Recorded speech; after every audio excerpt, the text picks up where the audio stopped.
All right, let's get started. So this is declarative refactoring for the masses. If that title doesn't make any sense to you, that's awesome. You're in the right place. You'll learn something today. There's a QR code here if you wanted to follow along with the slides. So feel free to do that. There's some links on there you can click, but you can also just look at it later if you want. So my name is Andy. I'm the CTO at BrontoSource.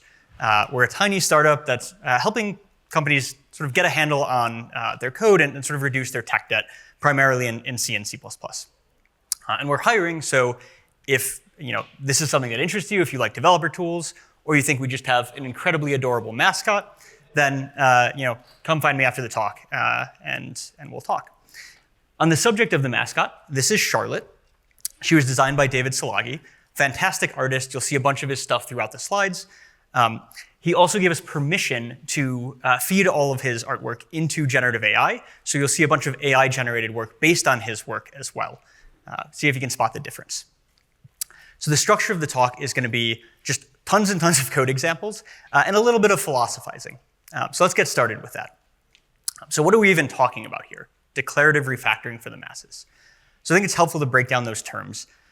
You may know all these terms, just not together, but we're going to go through them anyway. So declarative is this style of programming that is typically focused on what should be done rather than how it should be done. Right? This idea of what, not how is really the pinnacle, or the main point of declarative style. If this feels kind of vague and ambiguous, don't worry about it. I'm going to give some pretty explicit guidelines for what this kind of means. Refactoring, I think, is probably familiar to most of us. It's often described as modifying a program's implementation without changing the observable behavior. I don't really like this definition because I think that if I optimize a function, that should be considered refactoring. But by this definition, it might get faster and that's observable. And so we're just going to kind of get rid of this. And we're just talking about modifying programs. And I'm not talking about bug fixes. I'm not talking about adding new features. But kind of everything else, I think, fits under refactoring. And this for the masses part is the part that's really important to me personally, right? When we talk about declarative refactoring, I really want to build something that is usable by any C++ engineer, not just the experts, right? What I'm looking for is kind of a learning curve that looks like this, right? I want something that's useful for junior developers, and I want something that doesn't require you to know how compilers work to actually use these tools. And I want this slow reveal of complexity, right? The phrase is often that easy things should be easy and hard things should be possible. Now, C++ doesn't have a great history with this in either the language or the tooling, right? The learning curve for C++ kind of looks more like this. And I think this quote from Bjarne really sums up, right? C++ has indeed become too expert-friendly. Now, I remember hearing him say this. I think it was CppCon 2019. And as I was preparing for this talk, I was thinking if I could remember specifically which keynote he gave it in. And it turns out he was quoting himself from much earlier. This is a quote of his that he gave in an interview from 2006. So I want you to think about that. C++ was too expert-friendly according to its designer 20 years ago. So here's a word cloud of all the features we've added since then. If you can see it in there, there are 6 keywords that we've added that start with co. The standard is 2.5 times larger than it was when he said this, right? So this is the kind of addition of complexity that I really want to avoid here. And declarative style often makes things easier. It often fights against that, right? It's often easier for folks to ramp up. But this idea of what, not how, I said was ambiguous, and I want to give some very explicit guidelines for what I mean when I talk about a declarative style, right? So the first thing is unspecified control flow. And I think the best example I have for this is regular expressions. Right, so here's a regular expression that'll match dates. This is a terrible way to do date validation. Please don't do this. But this one will happily match Febtober 72nd, but I think you get the idea. If you look at this, you might say, well, Andy, there's actually control flow in here, right? First I match a digit, then I match potentially another digit, then a hyphen. But the thing is, that's just one way to do it, right? Nobody said you had to match that way. And in fact, a much more efficient way to do the matching would be to first scan for a hyphen. When you find a hyphen, look 2 or 3 characters later and see if you can find another hyphen. If you don't need to do any of the digit matching. Just skip forward to the next hyphen, right? This is a kind of Boyer-Moore search approach that could work for this regular expression. And right, completely different control flow, solves the same problem, unspecified how it happens here. So there's another thing that's really common in a declarative style. And this is that you don't describe what to actually do. You just describe the constraints that a solution has imposed. So here's an SQL query. If I ever made a dating app, this is sort of what it would look like. Right? And no one said here how you actually have to look for your dates through this thing. Right? You don't specify which shards in the database you're looking for or how you do locking to ensure consistency. All that is sort of handled under the hood. You only specify what the output constraints are. There's a ton of benefits to this declarative style. Right? It tends to be easier to reason about. It tends to be less error prone. These aren't hard and fast rules, right? It's not guaranteed that that's the case. We've all seen sort of horrific regular expressions. But for the most part, these are easier to learn, right? And you can often show a regular expression to somebody that has never done any software engineering, and they can make a decent guess as to how it works. Now, I hate talks that show you the benefits and then move on, right? Everything in life is about trade-offs, and there are drawbacks to a declarative style.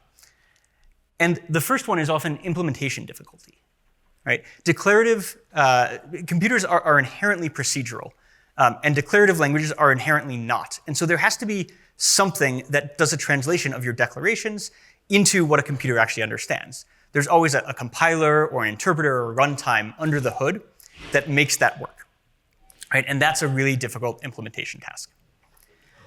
And on top of that, they tend to be more restrictive, right? Regular expressions only match regular languages, except for the ones that don't, which is wild, but they're supposed to only match regular languages. They can't match, for instance, C++.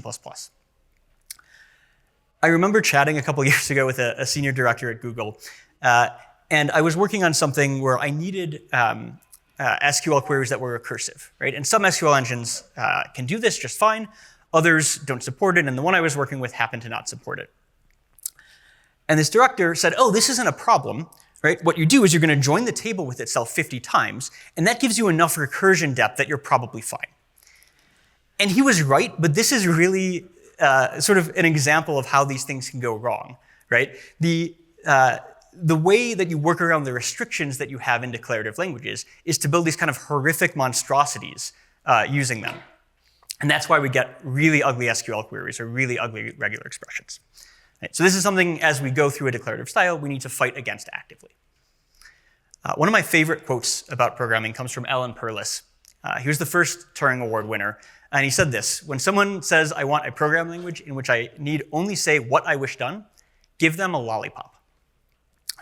So fun side note, if you click this link or just search for Perlisisms, you'll see like 150 quotes of his. They're all fantastic and well worth a read. So, okay, declarative refactoring, right? If we want to use a declarative style in refactoring, what does that look like? What do we need? So refactoring is all about finding parts of your program and replacing it. So if we're going to do this declaratively, the find part, right, we're going to want to describe what we're looking for, but not how to find it. We're going to want to describe what we're replacing it with, but not how to do the specific text munging. Right? And because I care about this for the masses part of things, this needs to be as intuitive as possible. Right? Again, junior developers need to be able to understand this. And because we're refactoring C++, right, I know that just looking at the text of a program is not going to be sufficient. We're going to need access to the type system. And like it or not, we have macros, so we're going to need access to the preprocessor. And so there's an obvious choice here, right, for what we should use. And that's Clang-Tidy. How many folks have used Clang-Tidy or use Clang-Tidy? OK, most of you. That's awesome. How many of you have attempted to write your own Clang-Tidy? OK, like a quarter of you. Now, keep your hands up. How many of you have succeeded in writing your own Clang-Tidy? Right? Now, hands go down for that. So I suggest that all of you attempt this. It's a fun exercise whether you succeed or not. Kristen Shaker, who's sitting there laughing in the front row, gave this amazing talk here 2 years ago about how to get started writing your first automated refactoring tool.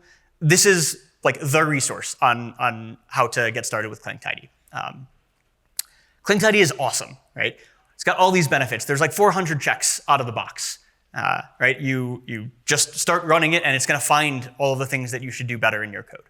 About half of them come with fixes. So you mash a button, and your code just gets better, right? There's no reason you shouldn't be using this. It's free, right? Like, and I mean that both in terms of the cost as well as like usage restriction. And you can write your own, right? It's totally customizable. But it's not without its pain points. So the distribution of Clang-Tidy checks can be really painful. Typically, when you write a Clang-Tidy check, you upstream it into the LLVM project. And that's nice. LLVM project will maintain that check for you. But if you want to write a check that looks for something that's sort of proprietary to your code base, that's really not going to fly. Now, it's possible to maintain your own, but that gets really tricky for a variety of reasons, including the fact that when you do this, you get access to all of Clang's internals, right? You get the entire compiler at your disposal. And there's nothing stable about that API. In practice, it actually does change with some frequency. And that means that as it changes, you're on the hook for making those updates, right? So you're sort of, if you write your own Clang-Tidy and you run it yourself, you're setting yourself on the hook to partially maintain a compiler for as long as this check lives. But on top of that, even if somehow you don't have to worry about these things, Clang abstract syntax tree matchers are just complicated. And I want to show you an example of that. So let's build a relatively simple one here. So we're going to match string concatenation. So if you were to do this, you start by going through the documentation that's available on Clang's website. There's this amazing page that has every single Clang AST matcher that's built in, and it's got explanations about what they do, and it's got examples of what they're supposed to match and what they're not supposed to match. And you go through, and you find one that seems to fit. If I'm doing string concatenation, I'm looking for a binary operator, right? And it's not just any binary operator. It needs to be operator plus. OK, so we keep going. We have operator plus. We need that to match something about the left-hand side and the right-hand side. And hey, there's matchers for that. And I don't actually care what they are as long as their type is a string, right? So I can say that these have to be some expression that has type. And now I need to say that the type is a string. And here, I'm just going to throw out the answer for you. It's a CXX record decal that has name stood string. Now, this might feel a little bit out of left field, but CXX record decal is the name that Clang gives for structs or classes. And so if you know that, if you get acquainted with this, there's a little bit of documentation to read, but really not so bad. So you write this matcher, and you run it, and it will find nothing in your entire code base anywhere. It'll find nothing in my code base. It'll find nothing in anyone's code that anybody will ever write. Because there's actually a bunch of problems with this. Right? So first of all, binary operator is not what you're looking for. Binary operator in Clang only works for primitive types. Obviously, what you meant was a CXX operator call expression. You forgot about CVREF qualifiers, right? Operator plus doesn't accept strings. It accepts const references to strings, and you need to handle those explicitly. So typically what you do here is when you say has type, you say has unqualified desugared type. So you're going to remove all of that sort of syntactic sugar, all of the const and the reference. And you're going to see through any type aliases. And you write this. And we still have one more problem, which is that std_string isn't a class. Std_string is an alias, right? And it's an alias for something that Clang also doesn't treat as a class. It's a template specialization of basic string at char with allocators and char traits and all of that. So what you really needed to write was that you're looking for a record type whose declaration is a class template specialization that has name stood basic string. And this is the matcher you would need, right? And the problem here, right, is that Clang's implementation details matter, right? If you're going to use this, you need to understand the internal workings of this particular compiler. The language details all have to be handled explicitly. And the standard library details matter, right? Think about you're a junior developer. Do you know that std_string is an alias? Do you care? You probably shouldn't, but you need to if you're going to use these tools, right? This is not really the learning curve we're looking for here. But OK, this is 2025. We've got AI now, so maybe I don't actually need to understand how any of these things work. And instead, I can just write tests, right? I'm going to write tests to make sure that the matcher matches the things I want. AI will generate it, make sure the tests pass, and then I can go on my way. So I tried this. So this is the prompt I gave, right? Write a Clang AST matcher that matches string concatenation. Just provide the matcher and no other text. And I gave that last bit because I wanted to copy and paste exactly what it gave me and put it on the slides.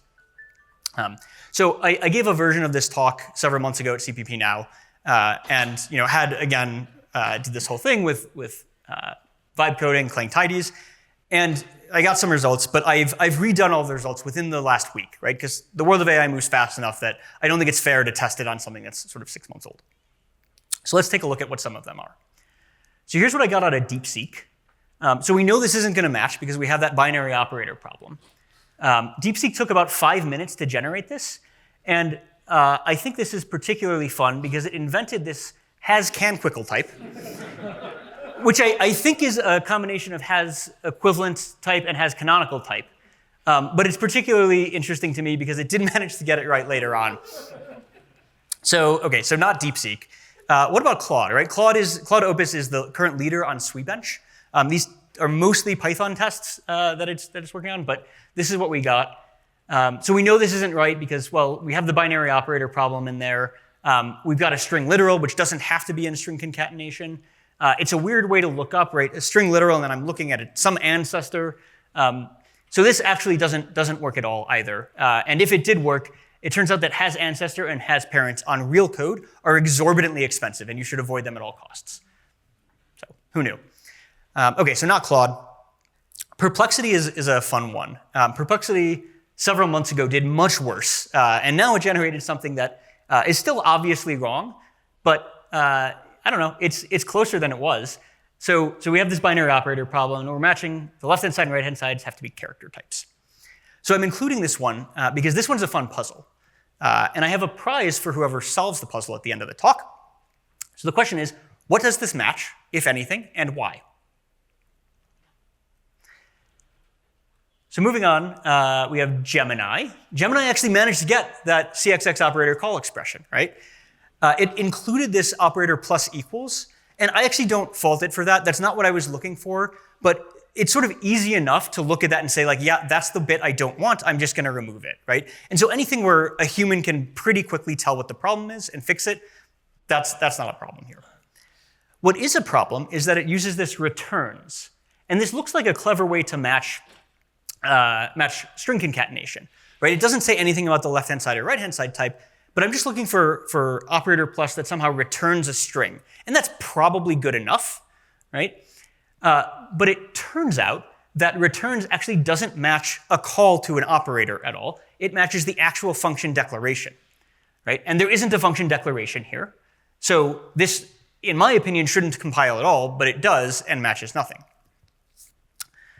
So okay, I tried this on about, I think, 13 different models here. And so the results I have here in this correct column, this is, did it match the thing I wanted, right? Did it match string concatenation? And then I have this second column, this matches something where, okay, if it didn't match string concatenation, was there at least some code that I could write in C++ that it would match? Because that's a great starting point, right? If it's not perfectly correct, then at least I can look at examples of what works and what doesn't work and sort of iterate from there. And these were the results I got. And like, this just isn't going to cut it for a really usable tool, right? So let's think about a declarative approach here, right? What if we just take our regular C++ code and we start annotating it, right? Engineers already know C++. They're already programming that language. And so we're just going to annotate it with our intent for what we want to happen when we do refactoring. So I want to show you an example of that approach. So the idea we have here is inlining functions. So this is maybe a silly one, but what we're doing here is kind of the things that a compiler does when it optimizes your code, but we're doing it on the text of the program rather than the generated assembly. So the way this is going to work is we'll have the definition of a bunch of different functions on the left, we'll have a usage of that function on the right, and I'll sort of show what happens as we go through this. We also have links to Compiler Explorer for all of these, so you can play around with these examples if you want. So the way this works is you annotate the function that you would like to inline with this Bronto inline attribute. And what that'll do is it'll look for all of the calls to your function and to replace it with the body of the function, right? So that looks something like this. Now, I think there's two really interesting things to point out here. The first is the extent to which this is a really textual replacement. And you can tell it's textual because it kept the macro and it kept the comment. Right? Now, if you didn't want the comment to be inlined, then you can remove the comment before you put the inlining attribute. Right? Maybe you put it above the function or something like that. But this allows you to sort of use this process to inject comments into all the call sites if that's what you wanted to do. The other thing that I think is really important to point out is the extent to which this is not just textual. And you can see that because we added parentheses around the 1 plus 2 in order to preserve the semantics here. Right? Now, this is just one of like 100 different things that you need to do. If things sort of span different namespaces, you're going to need to do namespace qualifications. There's tons of things you need to do to make a semantically equivalent transformation here that are not just the textual replacement. I could give a several-hour-long talk about all of those things, but that's not this talk. If that interests you, come find me. I'll tell you all about it in the bar afterwards. So this is this great quote from Abraham Maslow talking about the cognitive bias. Right? It's tempting that if the only tool you have is a hammer, to treat everything as if it were a nail. But the thing is, in this case, really everything is an inlining. Right? So I want to show you a bunch of examples of things you can use inlinings to do. Let's say I want to rename a function. Right? So I've got my old function. I really wish it were called new function. And maybe it's in a different namespace. So what I'm going to do is I'm just going to create that new function that I want. Right? And I'm going to re-implement old function to call the new function. Once I do that, I can annotate old function to be inlined. And if you think about what happens when you inline a function that only calls another function, all that's going to do is rename the function. Right? What's interesting here is all of the manual edits that had to be made were on the definition side. All of the automatic edits happen on the usage side. And that's an important property of how inlining works here. And when you're done with all of this, you can go ahead and remove the old function so nobody calls that old bad name that you didn't like. OK, what about removing default arguments? Right? I've got this get the data function, and I really wish people explicitly passed that index 0 when they meant it. So I can use a very similar technique. What I'm going to do is I'm going to split get the data into an overload set of 2 functions. One that takes that index, and that's going to be exactly as it was before. And then one that doesn't take an index, but explicitly calls the one that has an index with the explicit value for the default. When I inline that function, on the usage side, right, only the usage on line 1 is going to change, because only that's the only one that actually calls the one we've inlined. Right? The other one in the overload set, even though it has the same name, isn't being inlined. Right? So you can sort of remove default arguments this way, and then get rid of the one that you didn't like when you're done.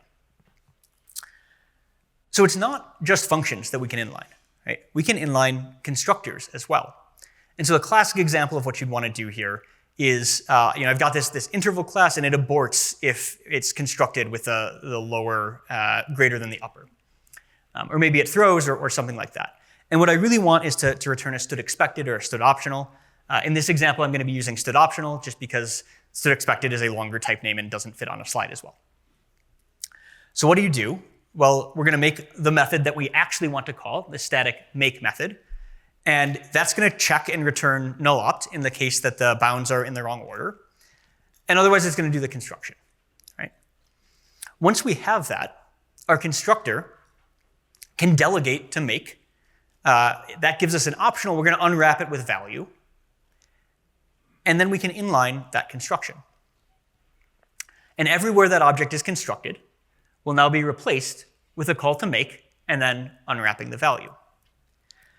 Right? Now, this is not a perfect transformation. Right? We have this dot value here, which is what it's supposed to do based on what we've told it to inline. But the whole point of this is maybe we wanted an optional, or something about the usage site actually already knows that these are in the right order, and so we shouldn't have to pay for this extra check in dot value. Right? We also haven't changed the type at all. Right? This is still an interval, and we might want it to be an optional here. And so there's a name for situations like this. We call it foreshadowing. Right? So we're going to talk about how to fix this as we move forward with a few other slightly more powerful techniques than inlining. So a common refrain I hear when I tell people about this is, yeah, but my IDE can do this. And I'll be very honest here. If your IDE can do all of the refactoring things that you need and you don't find this valuable, I would love to hear about that. And great, I'm not trying to sell you on something that you already have a solution for. But I think there are actually a lot of use cases where an IDE is the wrong tool for this job. Right? If you work at a company that has just an absolutely massive code base that doesn't fit in an IDE, then you kind of want something that can be done a little bit more asynchronously. Right? Or maybe it does fit in an IDE, but just barely, and your IDE becomes really sluggish. These are situations where you might want something like this. You might be a library developer, and you might not even have access to all of the usage of your code. Right? But you still want to help people when you make breaking changes to do the upgrades. And so what you can do is you can describe in your code with these annotations, here is how an upgrade should happen. And then they can run the tool on their code at their own pace so that those upgrades happen automatically. Right? That separation is the really powerful thing about inlining here. So I mentioned we can inline functions, you can inline constructors. Inlining is actually much broader than that.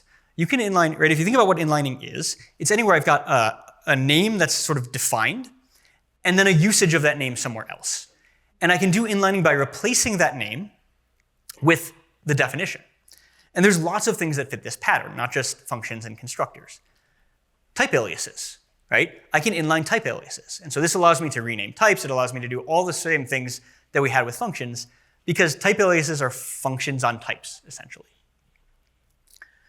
You could inline macros, right? Either to get rid of them entirely or just to produce a slightly less terrible macro. You can inline namespaces. Now, I only know of two particular uses for this. One is to do renaming of namespaces, and the other is to remove using namespace std that you probably have all over your code and wish you didn't. But this is something you can do if you're renaming namespaces. You can inline entire headers, and this one's very strange. Right? But headers are also a thing where I've got a file, I've got this name, and it's defined with its body. And so when I do inlining, I can use this to do renames of files. Right? Rename a file should be easy, except it's included in all these different places, and I really wish I could just push a button and have that problem go away. And so this is one way to do that. You could also take a large header and break it up into smaller ones, or take a bunch of small headers and coalesce them into a bigger one, all with this kind of a tool. So there's a demo of all of this available on Compiler Explorer. Thank you to Matt Godbolt for helping us set that up. We've got most of this implemented, right? There's the macros and includes are a work in progress, and they'll be uploaded to Compiler Explorer as soon as those are ready. So I wanted to take a moment to talk about a little bit about the theory here and why inlining is such a powerful technique, because I actually found it kind of surprising. So when we talk about refactoring complexity, there are really two sources of complexity. And I call them local complexity and network complexity. Now, local complexity is somehow things that are inherent to the change you're trying to do. Right? Network complexity is everything you also have to do because your code is being used by someone. Right? So I'm going to show a bunch of points on this graph to sort of illustrate by example here. If you want to format a file, right, formatting a file has almost no local complexity because you mash the Clang format button and your file is formatted. There's also no network complexity because formatting a file doesn't have any network effects, right? People may be including your file, but that doesn't affect them, like formatting one doesn't affect the usage in other files. If you're trying to optimize a function, right, there's a ton of local complexity there to make this work. But there's not really any network complexity because, in theory, optimizing a function doesn't break anybody who's using it. Their code just gets faster. If you want to rename a private method, okay, renaming is pretty easy. There's not a ton of local complexity there. There's also not a ton of network complexity, right? There are going to be calls to this function, but they're going to be few of them because it's a private function. And because it's a member function, overload resolution isn't too complicated, so you're not going to get really nasty things here. But renaming a public function is actually surprisingly difficult. Right? Again, the local complexity is not bad because renaming is not hard, but the network complexity, you have to think about things like argument-dependent lookup. You have to make sure that you're renaming just the one function with that name and not all the others in the overload set that have the same name. And if you're renaming it to something that happens to land in a different overload set, right, its name collides with something else, you got to make sure that that doesn't affect overload resolution, except in the ways you actually want it to. Right? It turns out that this is actually surprisingly difficult. And if you're so unlucky as having to need to change the signature of a virtual function, right? The local complexity, right? All of the things sort of inherent to what you need to do here, right? You have to understand all of the overrides of that function and how they're going to cope with that type of signature change. And then once you do that, you have to go and change all of the usage site of all of the overloads of, all of the overrides of that function. Right? This can be very painful. So the most important lesson I ever learned in refactoring is to sort of at all costs separate these two. Right? Do not try to handle network complexity at the same time as local complexity. If you can handle all the local complexity first, then you have all of the network problems can actually be parallelized. Right? You can break it up into small chunks and send them all off for review separately. And if you ever do make a mistake, right, it's not like you flipped one big switch and you have to roll everything back. You've just got that one little piece that needs to be rolled back. Everything else lands smoothly. Right? This decoupling is a really powerful technique. And this is exactly what inlining does. Right? When you inline something, you're guaranteed that the semantics are going to stay the same. And so if you want inlining to work, inlining will handle all of that network complexity for you, but it demands that you handle all of the local complexity up front. Right? So this is sort of why inlining is powerful. But as I said, inlining doesn't work for everything. Right? There's situations where we don't have a function to inline. And for that, we're going to take a lesson out of Java. So Java has this tool called Refaster. It was originally developed by Louis Wasserman, who's a friend of mine and a former coworker. And this is sort of a description of how you might do string optimization. So I'm hoping that just sort of staring at this, you kind of get the idea without me even explaining it, which is the point, right? This should be that easy that I mean, maybe some of you are Java experts in here, but I'm not. So hopefully you can still look at this and figure out what it's sort of describing what it should do. But we'll go through it anyway. Right? So we're describing sort of what the code looks like before and what it looks like after. So on lines 4 and 9, this says we're looking for something that's some string dot equals the empty string or dot length equals 0. And that s doesn't have to be literally the variable whose single character s. That's sort of you should think of this like a regular expression capture group, right? So we're saying that this is any expression that has type s, and we're going to capture that and remember it. And we just say that these are what we're looking for, and we know that because it's annotated with this before template. Then when we want to do the replacement, we've got an after template. It also takes a parameter, that's that s, right? And that's going to use whatever was captured from the before template, and we're going to replace this with s.isEmpty. Right? And we can imagine what this would look like with C++. It's basically the same thing. So let's go back to our string concatenation example. So here is a rule that will replace string concatenation with Abseil stircat. If you're not familiar with Abseil stircat, it does string concatenation. But one of the really nice things about it is that it actually takes a variadic number of arguments. And this can be a really nice optimization. Because if you have, say, 10 strings that you're adding together with plus, you're going to create 9 intermediate strings. And you're going to allocate for a bunch of them, and you're going to do a bunch of mem copies, and it's going to be really expensive.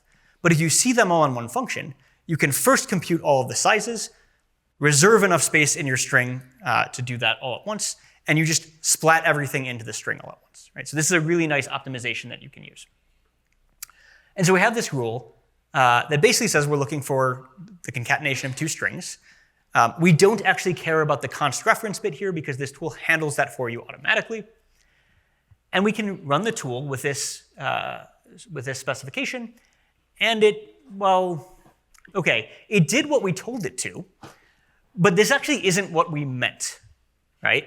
But it's at least something where we look at this, if I were to write this rule, and in fact I did, and I got this result, I'd be like, oh, yeah, right, I know what I did wrong here, right?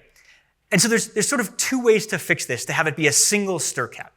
So one is to write another rule that looks for nested calls to stircat and replaces them with just a single one. And you could run that iteratively, and eventually you'd get just a single stircat. And that would work just fine. But I want to show you another technique, because C++ has variadics. And so we can just say that we're looking for a bunch of strings added together. And we specify this with that fold expression on line 18. Right? Now, all of those parameters, the stirs, we're concept constraining to be convertible to strings, right? So this will handle not just strings, but it'll handle string views, const char star, right? Anything that could be passed in with operator plus here. And so with something like this, when we run the rule, all of those stircats disappear, and we just get a single one, right? Now there's one more thing that we can do here if we're thinking about this purely in terms of we're trying to optimize this greeting function.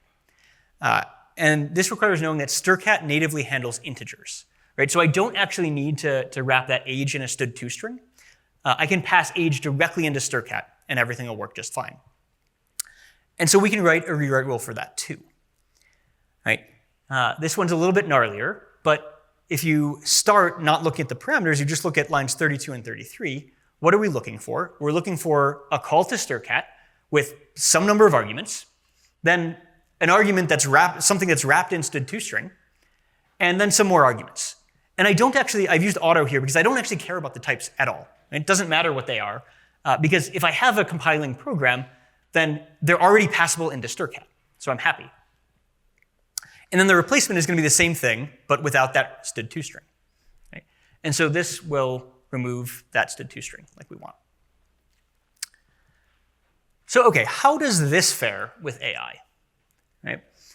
So I had to give a slightly different prompt. Right? Clang AST metrics have been around long enough. They're in training data for all of these models. This tool has not been around for very long. So I had to tell it to go read the documentation about this thing and then use that API to write a rule that would convert string concatenation to stircat.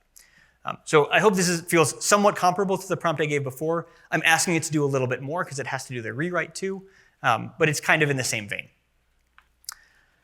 So here's what I got out of Claude Sonnet.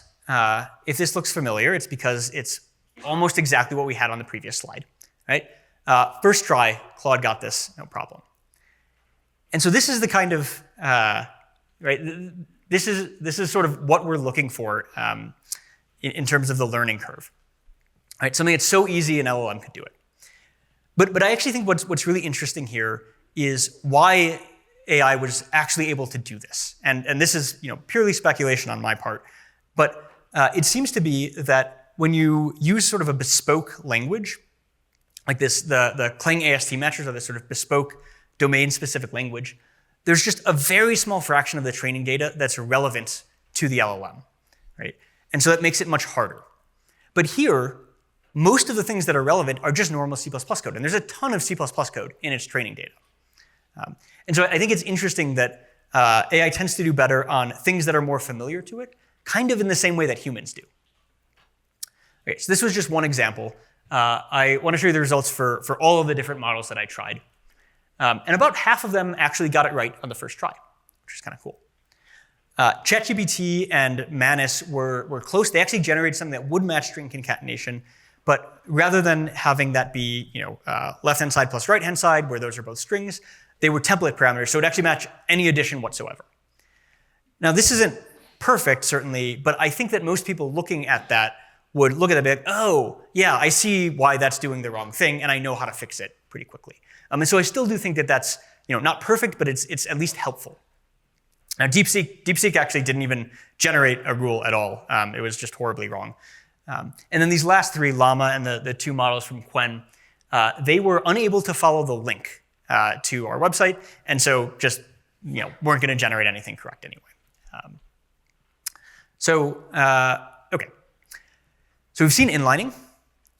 We've seen this more general mechanism for find and replace. But both of these are things that replace expressions, right? They'll never change a declaration. They'll never change the type of a variable that's being declared, and that's a frequent refactoring that we want to do. So I want to show you how that works. So if you want to modify a declaration, I've got this more real-world example here. So you've got the scheduler class. You've got two methods on it. You can either schedule something at a particular time, and it'll call that callback at that time, or you could procrastinate, and it'll schedule it at some time in the future. Right? And the goal here is going to be to replace time t, which is an alias for some integer type, with a stronger type, right? Something that that sort of ensures that we have the semantics that we want. Now, if you're familiar with std-chrono, or like there's a huge number of these libraries that have these strong types, any of these would work. I happen to choose Abseil time here because it has the shortest name and fits on the slides. So, okay, what does it look like to rewrite a declaration? Well, honestly, it looks basically the same as rewriting an expression. The biggest difference, I think, is that we tell it we're rewriting a declaration instead of an expression. But inside the body here, right, you see this, we have this before and the after template. The before template, we say we're looking for a time t that's initialized with anything. We're going to capture that anything. And the replacement, we're going to replace it with an Abseil time. And whatever that anything was that we captured, we're going to wrap it in from time t. Right, so we had a time t, it's going to convert it to an Abseil time and do the initialization. Now, if you're looking at this confused, that's correct. This is going to go horribly wrong. This won't work at all. So we have two instances of time t on the right-hand side here. So this one on line 9, we can change to an Abseil time, but when we do that, we have this addition of 15, the integer, kind of representing 15 seconds, but we're not able to add an integer directly to an Abseil time. Right? So this will not compile anymore if we were to make this transformation as written. But worse, this time t. This time t also is initialized, right? It's initialized down here. And in the 100 other places that this is called, some of which are in different files, different translation units, some of them are in different repositories, right? So we've got a big problem here where we can't just change the signature of this function, right? Everything is going to break if we just do that. But both of these problems can actually be solved with the same technique. Right? So when we write a rewrite rule for declarations like this, we're going to add one more thing. We described that the usage afterwards, we're going to tell it how to take the strong type and go back to the weak type. And often when I describe this to people, they look horribly confused because that's exactly what we don't want to do, right? So bear with me here. Right? So what's going to happen now is on the right-hand side, on line 9, we can now safely change now to be an Abseil time. Right? We change the type, and then everywhere now is used. We unwrap it back so it has the type that we wanted to begin with. Right? So we unwrap it back into a time t, we add 15, we pass it to add. So that one at least compiles. It's maybe not the code you wanted to see, but it does compile. But this at on line 3, right, that time t parameter is a little bit trickier. Right? I can't just change the type there because I can't see all the places where I need to sort of revert it back to the weak type. But this is where the declarative approach really shines. I don't actually need to make the change here. I just need to describe what change should be made if I were to make it. And we know how to do that in a way that might change function signatures. Right? That's an inlining. So if you think about what happens here, we run this tool, it adds this, this inlining that says, hey, if you were calling the time t overload, what you should do is instead wrap your t in a from time and then call the overload that takes the strong type. When you do this, all of the places that we're calling at with the weak type can be inlined, and they'll call the other overload. Right? And so now we got this at of from time t of to time t of now plus 15 in the callback. When we're done with all of that, right, when this happens across potentially many repositories, we can get rid of the weak type overload. And what we have here is only the strong types. Right? All of the declarations have been changed to strong types. Now this doesn't look like exactly what we'd want it to be. But the nice thing is that right now, we don't have any more declarations that need to be changed. All the things that need to be changed to make this sort of like nice code that looks like a human had written it are expressions. And we know how to rewrite expressions. Right? So I'm looking at this, and there's a bunch of things I don't like here. You probably see them too. I think the most obvious one that we all agree is the first one we should cover is this time 0. Right? That should be Abseil now. And so there's a rewrite rule for that. We're going to take the time 0, and we're going to replace it with Abseil now wrapped into time t. Right? We're always going to go back to the weak type. And when we do that, we get this.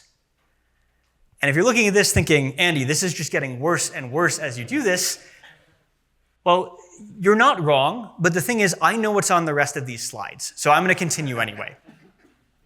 Right? The next thing that I'm looking at here that I don't like is the plus 15. Right? I want to do the addition inside the domain of the strong type, not the domain of the weak type. And so there's a rewrite rule for that. If we ever see 2 times t of some time plus an integer, what we should do is instead first wrap that integer in Abseil seconds, add it to the time, and then convert back to the time t. And when we run that, it gets even worse. But now we see a really nice thing. What we have here is Abseil from time t of Abseil 2 times t in a couple different places. And there's a rewrite rule for that too. Right? If we ever convert from a strong type to a weak type and then back, we should just stop doing that. Right? And replace it with whatever the expression is that we had. And when we run that rewrite rule, everything simplifies, and we have removed all of the time t's. Right? If you think about what just happened here, I showed you 4 refactoring rules that are all safe, like provably correct, as much as you can prove these things are correct in C++. They total 44 lines of code. And if you run them iteratively, they automatically update a weak type to a strong type. Right? Now, there's still a little bit more work that we could do here if we wanted. Right? These callbacks, we're replacing something with the weak type. So you might want to go in and change the type there. I'm still working on how that sort of transformation could be expressed, but we'll get there. I don't think there's anything terribly difficult, terribly complex there. It's just sort of how do we want to express it in an easy way to understand. So what does this look like if you want to start using these annotations? This is the header that you're going to need to include in your project. And I include it here because I can, because it fits on this slide. Right? This is everything I talked about today. A bunch of macros, 2 structs that are empty. This is going to have absolutely no runtime cost on your entire program. There's compile time cost, I guess, including it, but this isn't like a template-heavy thing. There's no templates in here. You're not instantiating anything. You will not notice this, I promise. The other thing I think that's worth pointing out is that on line 1, right, this is licensed with the 0BSD license. So have at it, do whatever you want with this header. This is very free to use. Because this header actually doesn't do anything, right? There's nothing imperative about this. The header is just the declarations that you would need so that you could declare what changes you wish were done if you were to refactor your code. The how part, right, that's an entirely separate binary that runs and reads those declarations and starts making the transformations for you. So the main takeaway I think I want you to have from all of this is that if you want like a robust, reliable system for automating these refactorings, then a declarative approach is a really powerful technique. Right? With these simple primitives, you've got these building blocks that you can put together, and you can string together these really nice, complex refactorings that would otherwise be terribly rote. A declarative approach means that like you as a library author can help your users update their own code. Right? Even though you can't see it, you can tell them, here's what you should do. They run the tool, and their code gets updated. Now, this is great because it means that they can stay up to date, but it also means that you can more easily make the breaking changes and not deal with all of the backwards compatibility issues that you don't really want to spend the time on. And this also helps in code review. Right? These rules don't have to be something because you have a specific migration that you have in mind. They can just be patterns that you wish people would stop writing. And junior developers are going to write patterns that you wish they didn't, and that's fine. That's part of the learning process. Right? But if you can automatically have a system that reads their code and be like, aha, you made this mistake, here in code review is a button you can click so you can see this is what you should have done instead, and it will automatically fix it for you. Right? This can be a learning opportunity as well. And so with that, I wanted to say thank you and open it up for questions.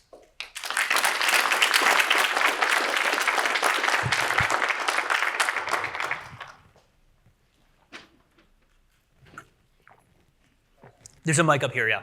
Come on.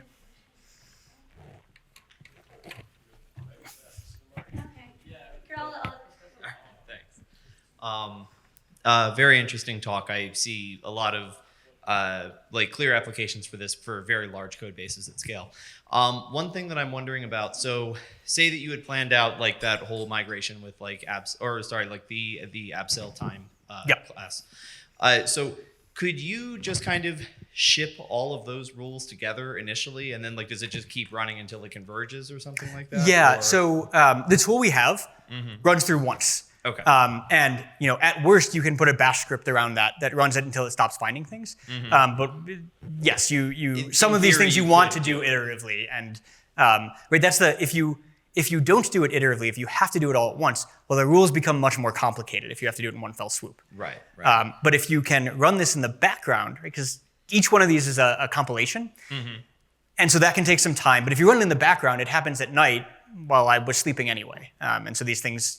You'll wake up and you'll have the massive transformation that you wanted generated. Right. The main thing I was thinking about is just that, like, if for like a very large distributed code base or something, if you started applying this product, you'll start having probably more and more migrations that are kind of like in flight. Yes. And I guess the main thing that I would wonder about is that, like, we all agree that the end result looks way better and is way safer. And like, that's the code that we would want to write, but the intermediate steps do also matter. Totally. They absolutely matter.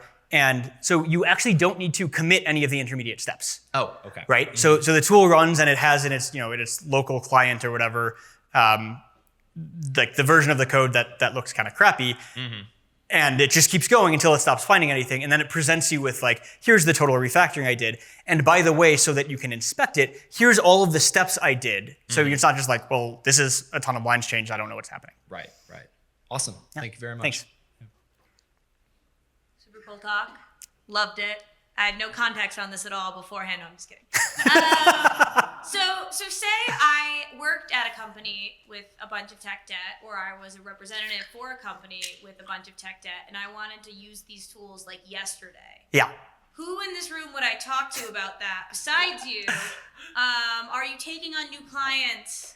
And yeah, just like, is there anything that could help me on board right now? For the record, I did not plant her, but thank you. So come talk to me, or Matt Kulakundis is sitting right there. Come talk to either of us. We're happy to help you get started with all of this. Hi, I have 3 questions to hopefully short. So first one, do you understand correctly that this tool is currently closed source and available on Compiler Explorer only? So on Compiler Explorer, right, you can play around with it, but that's going to give you the one file on Compiler Explorer. The tool is not currently open source, but we have a copy and we're happy to work with you to get it for whatever you need. Okay, lovely. Second question is maybe more of a suggestion. Have you heard of a tool called Coccinelle? It's by INRIA, a French institution.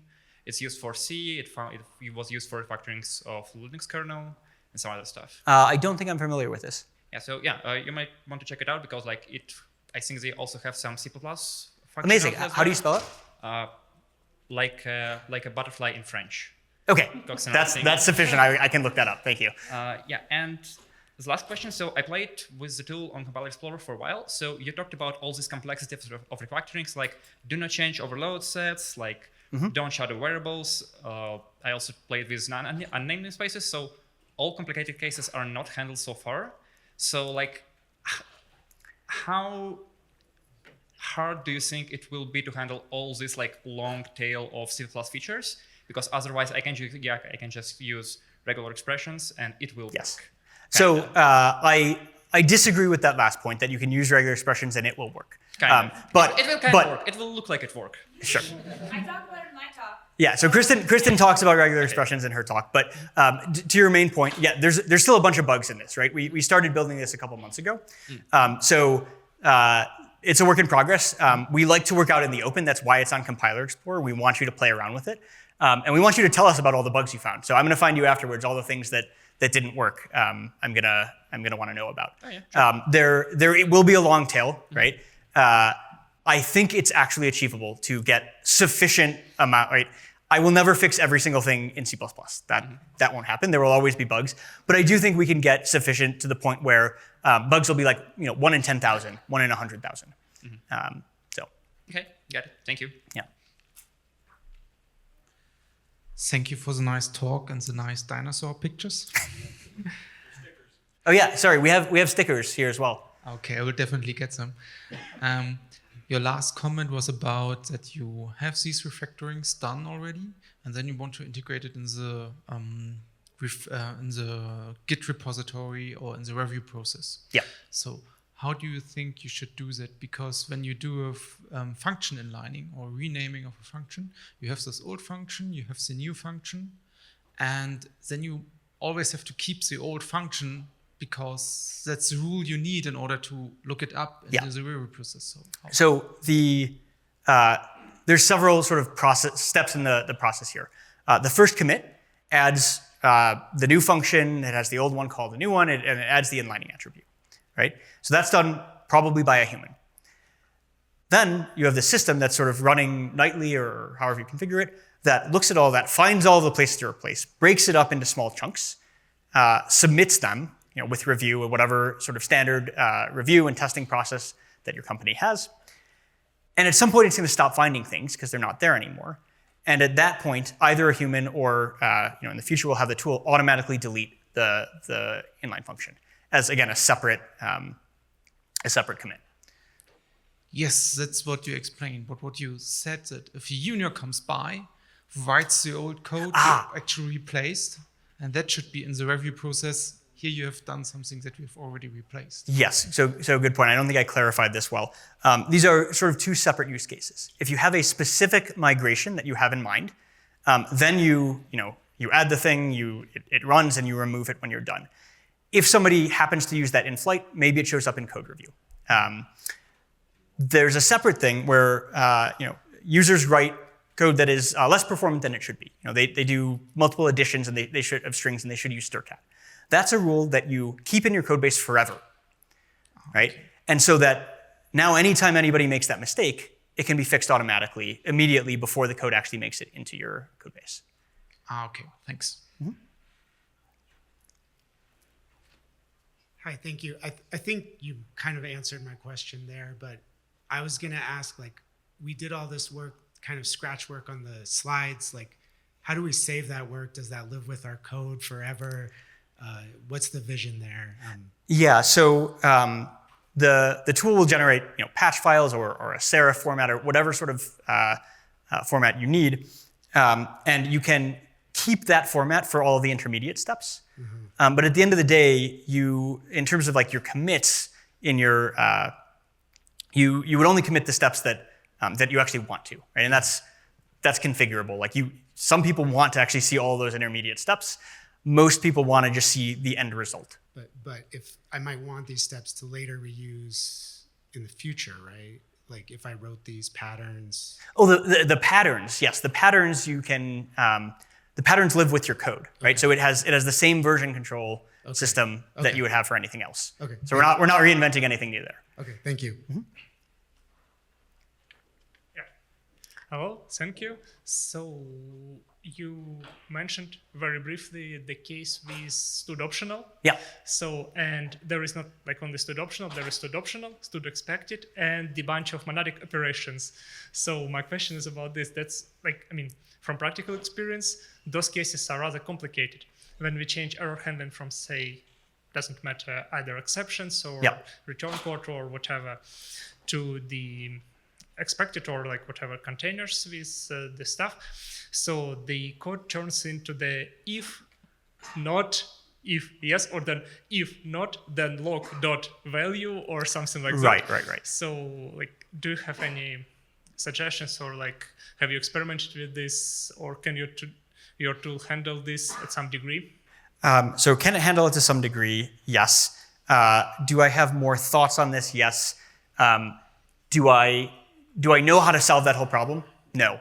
But if you found me afterwards, I'd love to hear how that experience has gone for you, because that's going to inform what we actually make the tool do, right? Yeah. I think that I haven't found even a very complex migration that if you think about it hard enough, you're not able to break it up into these series of steps that are sort of understandable. But I haven't actually attempted on that one. I just sort of believe that it's probably doable. Yeah, all right. There does need to be, I will say, more, you need to have more access to understanding the control flow. And I didn't show any of that here. But with that, you can probably make this work. We should definitely have a chat. I cannot show you real code, but I can show you some pseudocode. Yeah, that'd be great. Thank you. Thanks. In the last 15 seconds, did anybody figure out the puzzle? Yeah. Is it adding to just characters That's what it looks like it's doing, but it's not doing that. It's not adding the pointers. So it matches nothing. So had somebody gotten in, we'll go forward to here, right? It's integral promotion. So this actually doesn't match anything because you don't add characters. You first cast them to integers, right? And that cast has to be handled explicitly in Clang-Tidy. So yeah, fun stuff. Thank you.